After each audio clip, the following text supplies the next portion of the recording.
14 জনের বিরুদ্ধে final report দিয়ে দেওয়া হয়েছে। এফআরটি এই 14 জনের পক্ষে এফআরটিটা কেন দেওয়া হলো? নাম্বার 1। নাম্বার যেটা আপনি বললেন, সাক্ষী পুলিশ ধরবে, পুলিশ মালগুলো সিজ করবে রাত্রিবেলা 1টা-2টোর সময়, উইটনেস করবে। Police is the witness, police is the witness, আপনার অফিসার ইজ দ্য উইটনেস।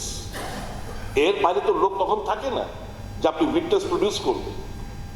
তাহলে কি পুলিশকে এই হোস্টেল হয়ে যাচ্ছে? উইটনেস গুলো হোস্টেল হওয়ার কারণ মানে পুলিশ হোস্টেল হয়ে যাচ্ছে? আপনি বলছেন উইটনেসের কথা, উইটনেস তো পুলিশ, সিজ করছে যখন পুলিশ রাতে 1টা, 2টো, 2:30টার সময় in the mist of the night you not find anyone as a witness. প্রশ্নতে যান।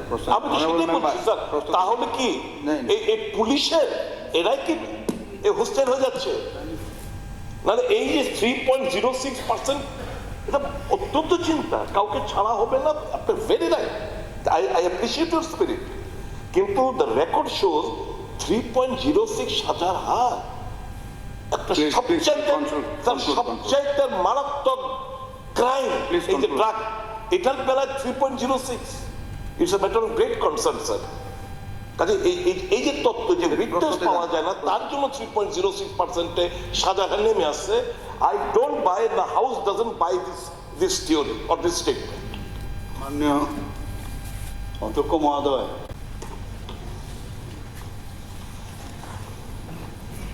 মাননীয় অধ্যক্ষ মহোদয়, মাননীয় বিধায়ক শ্রী সুদীপ রায় বর্মন মহোদয়, এডমিটেড স্টার্ট কোশ্চেন 277। তার প্রশ্ন নাম্বার 1, গত 3 ক্যালেন্ডারে বছরে রাজ্যে মাদক চোরাচালান সংক্রান্ত মামলায় কতজন অভিযুক্তের বিরুদ্ধে আদালতে চার্জশিট, ফাইনাল রিপোর্ট দাখিল করা হয়েছে?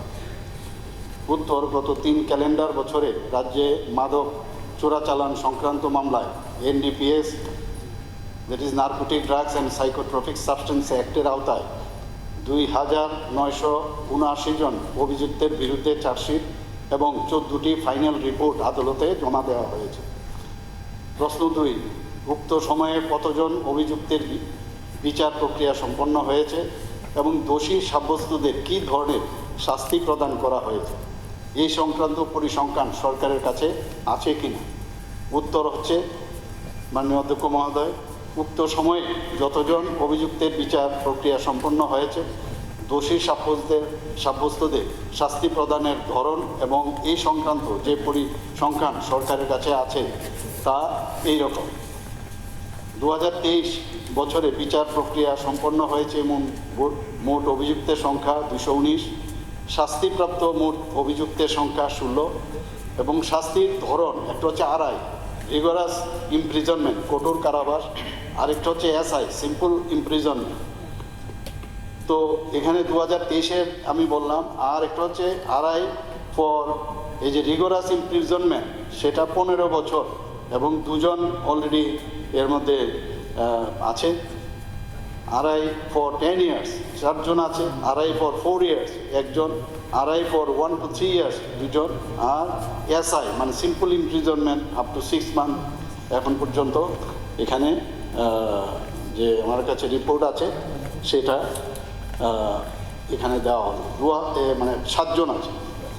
আর 2024-এ এখানে যে বিচার প্রক্রিয়া সম্পন্ন হয়েছে এরকম 525 এবং শাস্তিপ্রাপ্ত মোট অভিযুক্তের সংখ্যা 23 এবং সেখানেও যে RI rigorous imprisonment for 15 year 2 জন, আরআই ফর 10 ইয়ার 3 জন, আরআই ফর 1 to 3 ইয়ার 3 জন এবং simple imprisonment up to 6 month about 15%।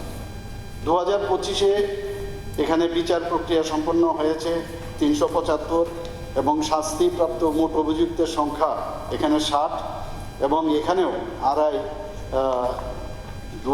20 বছরের জন্য 1 জন, 15 বছরের জন্য 1 জন, 12 বছরের জন্য 5 জন, 10 বছরের জন্য 13 জন, 5 বছরের জন্য 7 জন, 1 থেকে 3 বছরের জন্য 5 জন এবং 10 মাসের জন্য 2 জন, আর simple imprisonment 6 months up to with fine 26%। 2024 সালে রাজ্যের পক্ষ থেকে মাননীয় হাইকোর্টে দায়ের করা খালাসের অনেকে নিম্ন আদালতে খালাস হয়ে যায়, তো তাদেরকে মানে আমরা হাইকোর্টে আমরা আপিল করি এবং এরকম 2টি আপিল মঞ্জুর হয়েছে এবং সিপাহীজল স্থিত মাননীয় স্পেশাল জজ NDPS এর আদালতে পুনরায় ফ্রেশ ট্রায়ালের জন্য ফেরত পাঠানো হয়েছে মাননীয় অধ্যক্ষ মহোদয়। ঠিক সেইভাবে অনুরূপভাবে 2025 সালে খালাসের বিরুদ্ধে মাননীয় হাইকোর্টে 21টি আপিল মঞ্জুর করেছে এবং 21টি মামলাও সিপাহীজলাস্থিত মাননীয় স্পেশাল জজ NDPS এর আদালতে পুনরায় বিচারের জন্য হাইকোর্ট থেকেই বলছে যে আবার এটিকে ভালো করে দেখে তার বিচার করার জন্য। এরও আমার কাছে পুরো অ্যানেক্সার আছে। প্রশ্ন 3, মাদক চোরাচালান প্রতিরোধে পুলিশ প্রশাসনের জন্য বিশেষ প্রশিক্ষণ, বিশেষ টাস্ক ফোর্স বা নির্দিষ্ট টিম গঠনের কোনো পদক্ষেপ সরকারের আছে কিনা? উত্তর, মাদক চোরাচালানের বিরুদ্ধে লড়াইয়ের কৌশলের অংশ হিসাবে ইতিমধ্যেই একটি অ্যান্টি নার্কোটিক্স টাস্ক ফোর্স গঠন করা হয়েছে, যার নেতৃত্বে আছেন সুঅভিজ্ঞতা সম্পন্ন উচ্চপদস্থ অফিসারগণ। এই বিশেষ টাস্ক ফোর্সের সদস্যদের বিশেষভাবে প্রশিক্ষণ দেওয়া হয়েছে এবং মাদক অপরাধীদের বিরুদ্ধে প্রতিরোধমূলক ব্যবস্থা হিসাবে NDPS মামলাগুলি তদন্তকারী পুলিশ কর্মকর্তাদের সময়ে সময়ে এই নার্কোটিক্স সংক্রান্ত বিভিন্ন বিষয়ে তাদেরকে প্রশিক্ষণ দেওয়া হয়ে থাকে, বাইরেও তাদেরকে মাঝে মাঝে তাদেরকে পাঠাতে হয়।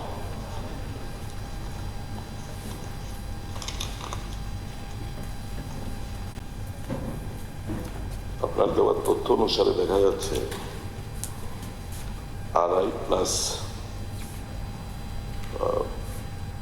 SI রিগারাস ইমপ্রিজমেন্ট বা সিম্পল ইমপ্রিজমেন্টের সংখ্যাটা মিলিয়ে 96, যদি দিক সাদিক যদি আমি ভুল না নোট করে থাকি, টোটাল হচ্ছে মামলা হচ্ছে 2979 লাস্ট 3 ক্যালেন্ডার্স ইয়ার। তো 2979-এর মধ্যে 96 বোথ রিগারাস এন্ড সিম্পল, একটা পার্সেন্টেজ কত গিয়ে দাঁড়ালো?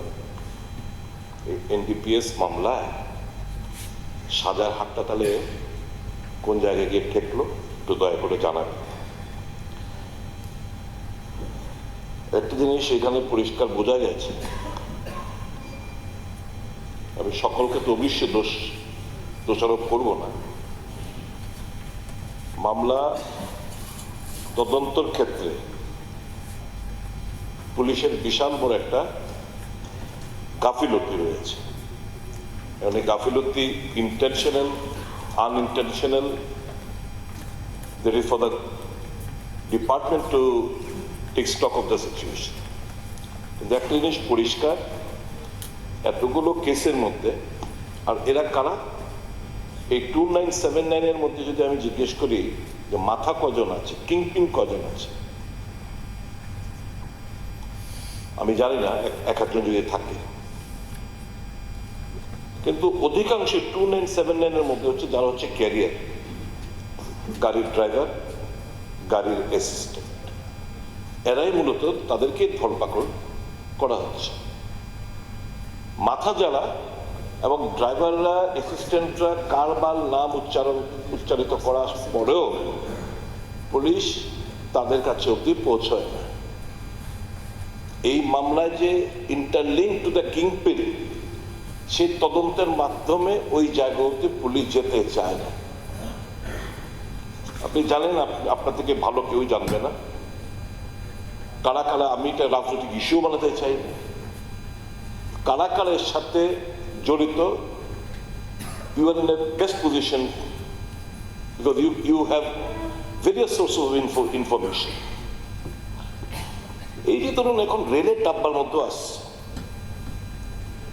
আমার অনুরোধ থাকবে, আমার সাজেশন থাকবে, এই মালগুলো যখন বুকড হয় তখন যেন কেন্দ্রীয় সরকারের সঙ্গে টেক আপ করে যেন স্ক্যানিং এর যেই জায়গা থেকে বুক হচ্ছে সেই জায়গা থেকে প্রত্যেকটি যেভাবেই সে বস্তাতে আসুক, কার্টুনে আসুক, যেভাবেই আসুক, এগুলো স্ক্যানিং এর জন্য ব্যবস্থা সরকারের তরফ থেকে করা হয়। কারণ এই যে কিছুদিন আগে জিরেনের মধ্যে যে কিছু মালটাল ধরা পড়লো, একটা instance, it is not that it started very recently, এটা দীর্ঘদিন ধরে এবং শুধু এই সরকারের সময় আসছে সেটা আমি বলবো না, আগে থেকেই আসছে, ধরা পড়েছে সেদিনকে গিয়ে মাত্র, এবং ধরা পড়ার পর আবার কি বন্ধ হয়ে গেছে না, আর তারপরও আসছে। এখন কথা হচ্ছে এটা যদি যেখানে বুক হচ্ছে সেই জায়গায় যদি আমাদের স্ক্যানিং টাইপ ব্যবস্থা যদি থাকে, তাহলে আমার মনে হয় এটা খুব ইজিলি এই বিভিন্ন স্টেট, নর্থ ইস্টার্ন স্টেটসগুলোতে আসার ক্ষেত্রে এটা একটা রোধ হবে। মাননীয় স্পিকার স্যার, আমার একটা সাপ্লিমেন্টারি হচ্ছে, জানাই আমি I am not blaming, I am not bracketing all police personal, কিন্তু এটা ঠিক একটু নজর রাখবেন দপ্তরের তরফ থেকে, একটু নজর রাখতে হবে দপ্তরের তরফ থেকে কোন কোন থানা এবং রাতারাতি কোন কোন পুলিশ অফিসাররা এই রাজ্যের মধ্যে বহির্রাজ্যের বিভিন্ন ক্ষেত্রে অর্থনৈতিক দিক দিয়ে তারা বাড়ি গাড়ি সমস্ত কিছু তাদের হঠাৎ করে বেড়ে যাচ্ছে সম্পত্তি। You please keep a track on that, because there is an unholy nexus amongst the accused, a section of the police,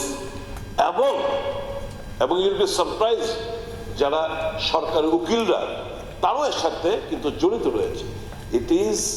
এটা হচ্ছে এটা ধ্রুব সত্য কথা, এটা আমরা সবাই জানি, কিন্তু সরকার প্রয়োজনীয় পদক্ষেপ যেখানে নেওয়া সেখানে নিচ্ছে না। প্লিজ কিপ এ ট্র্যাক, মাননীয় মুখ্যমন্ত্রী, please keep a track on everybody. এইভাবে মানুষকে, যুব সমাজকে নেশাকৃষ্ট করে, মানে নেশার মধ্যে ডুবিয়ে কেউ অর্থনৈতিক দিক দিয়ে স্ফীত হবে, সেটা যেন না হয়, আমার অনুরোধ থাকবে। এই যে কটা প্রশ্ন আমি করলাম, why is the rate so in NDPS cases so low, এবং এটার উত্তর কি, এবং এটা বাড়ানোর কি কি আপনি প্রচেষ্টা নেবেন সরকার তরফ থেকে? রায় বর্মন যে কথাটা বললেন, এটা সবারই কনসার্ন এই মাদক দ্রব্য নিয়ে। আমরাও বলছি জিরো টলারেন্স, চেষ্টা চলছে এখানে। কিছুদিন আগে, এখন আমি এই যে একটা যে রেফারেন্স পিরিয়ড, এই বিষয়টা কিন্তু এসেছিল, আমি ডিটেলস বলেছি, কিংপিং কারা কারা বাইরের থেকে কিন্তু ধরে নিয়ে এসছি, এখানে শুধু আগরতলার না, এবং আগরতলার মধ্যেও একজন দুজন আছে, তাদেরও একদম মানে ধরবই, এতটুকু আমি বলতে পারি, কাউকে ছাড়া হবে না। এই নামগুলো কিন্তু আমি অলরেডি এই বিধানসভায় বলেছি, এই চিরানিয়ার ঘটনাটা যে বললেন। আরেকটা বিষয় যেটা হয়, অনেক সময় প্র্যাকটিক্যাল প্রবলেম যেটা হয়, যখন কোর্টে যখন উঠে দেখা যায় যে উইটনেস কিন্তু পাওয়া যায় না, আর কোর্টের মধ্যে সব কিছু দেওয়া সত্ত্বেও, ঠিক আছে, কাফ সিরাপ রাখলো বা হিরোইন থাকলো, এইসব কোর্টের তো নিজেও আপনি লয়ার জানেন যে এখানে উইটনেস ছাড়া খুব সম্ভব হয়। যদিও এখন নতুন উইটনেস যারা আছে তাদেরকে প্রোটেকশনের জন্য নতুন আইন এনেছে, কিন্তু একটা চেষ্টা চলছে কিন্তু। এবং পার্সেন্টেজের কথা বললে নো ডাউট, এখানে কিন্তু যে পার্সেন্টেজ আছে আপনি যেটা বলেন 3.06%, কিন্তু বিষয় হচ্ছে আগে যেরকম কথা হতো কতজন সাজা, একজনের সাজা হয়নি, এটা এইরকমও কিন্তু আগে বিধানসভাতে উঠেছে এই বিষয়টাই। কিন্তু এইবার কিন্তু আপনি দেখেছেন যে বেশ কয়েকজনকে তারা কিন্তু রিগোরাস ইমপ্রিজনমেন্ট আমরা দিতে পেরেছি এই বিগত 3 বছরে, এবং কারোর 20 বছর, কারোর 14 বছর। তো এটা একটা মেসেজ যাচ্ছে কিন্তু যে ভাই, এটা যেরকম আগে তো একেবারেই হতো না, এখন এই মেসেজ কিন্তু যাচ্ছে যে ছাড়া কিন্তু পাবে না কেউ।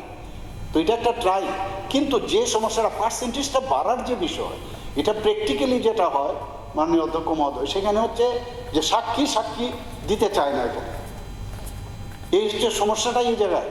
তো আস্তে আস্তে করে পার্সেন্টেজ বাড়ানোর আমরা চেষ্টা চলছে, নতুন করে টাস্কফোর্স বানানো হচ্ছে, কিন্তু অনেক সময় খুন করলেও দেখি আমরা খুনি, তারপরেও দেখা যায় পার পেয়ে যায়, কারণ ওই সাক্ষী কেউ দিতে চায় না।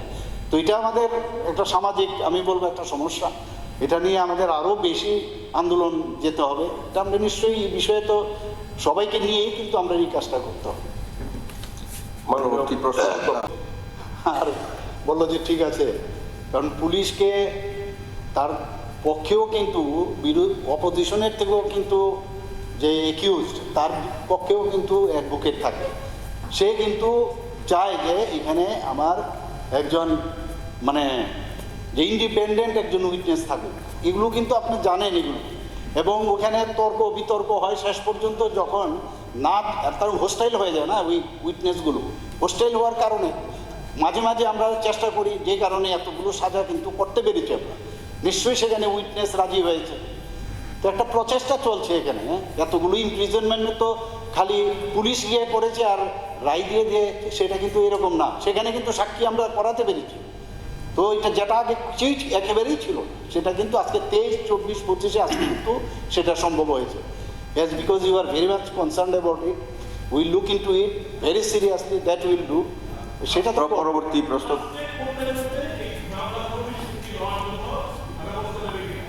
ফাস্ট ট্র্যাক কোর্ট এই হোস্টাইল হওয়ার যদি কোনো সাক্ষী থেকে থাকে, হোস্টাইল করে ডিলিং প্রসেস একটা মামলা 15 বছর 10 বছর ধরে চলছে, এই নিষ্পত্তি করার জন্য ফাস্ট ট্র্যাক খোলা হবে কিনা এই রাজ্যের মধ্যে?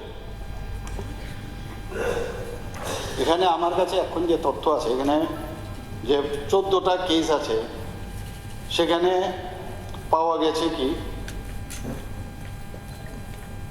কনভিকশন ইস্যুর কথা যদি বলি, দেয়ার ইজ ইনক্রিজিং, এখন কিন্তু ইনক্রিজিং হচ্ছে ট্রেন্ডটা। আর অনেকগুলো কেস কিন্তু এখনও পেন্ডিং আছে, এখনও কিন্তু সেগুলোর কিন্তু রেজাল্ট বেরোয়নি। আমি যে নাম্বারটা আপনাকে দিলাম না, সেটাই বলছি, অনেকগুলো কেস কিন্তু এখনও পেন্ডিং। আপনি খেয়াল করেছেন যে এমনও হয়েছে এখানে অনেক বিষয় থাকে যেগুলো আমাদের সন্দেহ যেখানে দাঁড়ায় যে ওখানের কোর্ট চলাকালীন আমাদের অ্যাডভোকেটদের কি পারফরমেন্স বা প্রপারলি ছিল কিনা, বা পুলিশের তরফ থেকে কিছু প্রপারলি সেখানে মানে দেয়া ত্রুটি আছে কিনা। সাথে সাথে আমরা কিন্তু হাইকোর্টে কিন্তু সেখানে নিয়ে যাচ্ছি আমরা, এটাও কিন্তু আমি এখানে বললাম। এবং অনেকগুলো এইগুলো যখন চলে আসবে আরও রিপোর্ট, তখন কিন্তু পার্সেন্টেজটাও বাড়বে। একটা ট্রেন্ড কিন্তু ইনক্রিজিং ট্রেন্ড আছে। আগে যেরকম একটা অবস্থা ছিল, আপনি তুলেছিলেন, তখন কিন্তু ওই তথ্য আমার কাছে ছিল না, এবং মানে ওই সময় I was very much blank actually. ভালোই হয়েছে আজকে আপনি তোলাতে। কোনটা? হ্যাঁ, এটা কেন? এটা তো এখন মানে আমার তাহলে যে ফাইনাল রিপোর্ট দিয়েছে এটার বিষয়টা পুরো বিস্তারিত জেনেই আপনাকে বলতে পারবো, এতটা কট করে তো আমি এখন বলতে পারবো না। ফাইনাল রিপোর্ট দিয়েছে, সব তদন্ত করে কোর্টের মধ্যে এটা দেখবে, দেখার পরে আবার সাক্ষী সাবুত এসব হবে। একটা আগে এতগুলো কনভিকশন তো হয়েছে, এটা তো এই মেসেজটা আমি যেটা বলছিলাম, আমার কাছেও কিন্তু এটা সন্দেহান ছিলাম আমি যে হয়, কিন্তু যখন রিপোর্ট আমি কালকে দেখলাম যে বেশ কিন্তু এরকম যেটা আড়াই বললাম অনেকগুলো তো হলো, এবং এসআইও হয়েছে। তো এটা তো একটা ভালো পদক্ষেপ, আপনি আমাকে ধন্যবাদ দিয়েছেন, নিশ্চয়ই এটার জন্য আমি খুশি হয়েছি। কিন্তু বিষয় হচ্ছে ধন্যবাদ দিলেও মানে আমিও খুশি হই, কিন্তু এখানে থেমে থাকলে হবে না। আপনি দেখুন যারা যারা কিংপিং আপনি বলেছেন, ড্রাইভার এগুলোর থেকেও কিংপিং কোথার থেকে, মানে উত্তরপ্রদেশ থেকে ধরে নিয়ে এসছে, আজকে এই দিল্লির থেকে ধরে নিয়ে এসছে, জেলে আছেন। তো চেষ্টা যে আছে, কোনো জায়গার মধ্যে তো কোনো খামতি আমাদের তরফ থেকে মনিটরিংয়ের দিক দিয়ে অন্ততপক্ষে কম নেই, এতটুকু আমি বলতে পারি। ধন্যবাদ মাননীয় মুখ্যমন্ত্রী।